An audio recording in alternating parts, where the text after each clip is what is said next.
All right, we're going to start off with the weigh-in this time. I normally don't, but I'm going to. We're going to put you on first, your puppy number 3. And he might be available, and he might not. We'll find out today. 23.3. 23.3 at 5 to 6 weeks. That would be about 5.3. And then we got you. You were the one with the belly button problem, and I'll explain that later. You are 19.3 at 6 weeks. That puts you at about 4.4. And you are going to be available later, but not until after I neuter you. All right.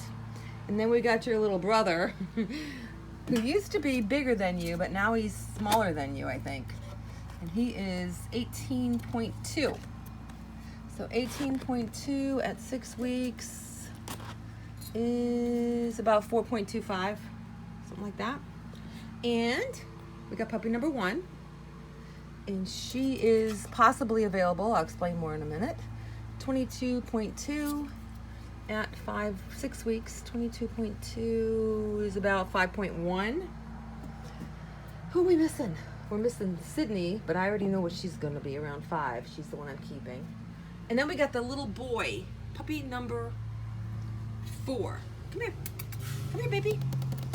Come on. Come on over. Come on. It's your turn to get weighed. It's your turn. Okay. All right. And you are 23.4 or something like that at 6 weeks. About 5.3-ish or so. Okay. So let me explain to everybody here. I think I weighed everybody. Yeah, I did. All right. We've got this one is not available. This one's puppy 5. Little boy. And then we got this one is puppy number 3. He is probably not available, but he might be. Today I'll find out, and it'll be on my website if he is or he isn't. And then we've got puppy number 1, and she is probably not available, but she might be. Someone's coming over here today, and they're going to decide if they want her or puppy number 2, and my website will reflect the choice that they made. And we've got here puppy number 4, the one who loves me the most, and he's the one that's the most white. He is available. All right, who else do we got? Oh, and the little bully with the pink belly band thing. He had a problem with his cord at birth. He had to go to emergency vet twice, and he ended up having to have stitches. The stitches broke, and then the vet suggested to just leave it alone, and it resulted, which I think it should have been stitched again, but it's probably very hard for them to stitch a little infant that weighs 3 ounces. But I left it alone and taped it up, and he healed. But the problem is the skin is so thin on this hole on his belly. So I have him right now. He's with the siblings, but in the house he stays with him. Those 2 are together, and the other ones are together because I can't have that being messed with.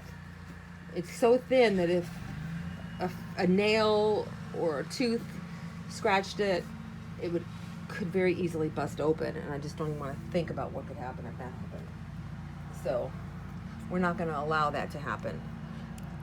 He's had that on. I just changed the bandage today. He had it on for 6 days, and he did great. Nobody messed with it. He's weaned from mama now, but she was going in and out feeding him for a few days, and she didn't mess with it. It was really great. So he's gonna be fine. The vet suggested that I could neuter him at 10 weeks old, but I'm kind of afraid. He's so little. I mean, that's just kind of crazy to me. But he was under the impression that his life was at risk because this was just done via a text. And now that I've taped him up, I don't think his life is at risk anymore. And I'm in no rush to address the issue because I want him to be safe. So, oh, Sydney, what are you doing? Are you trying to break into the cabinet? These guys are very busy. They're very busy. He's mad at me because I took the tape off his ears. Yeah, he's very, very mad at me, aren't you? Yeah, he didn't like it. But he's fine.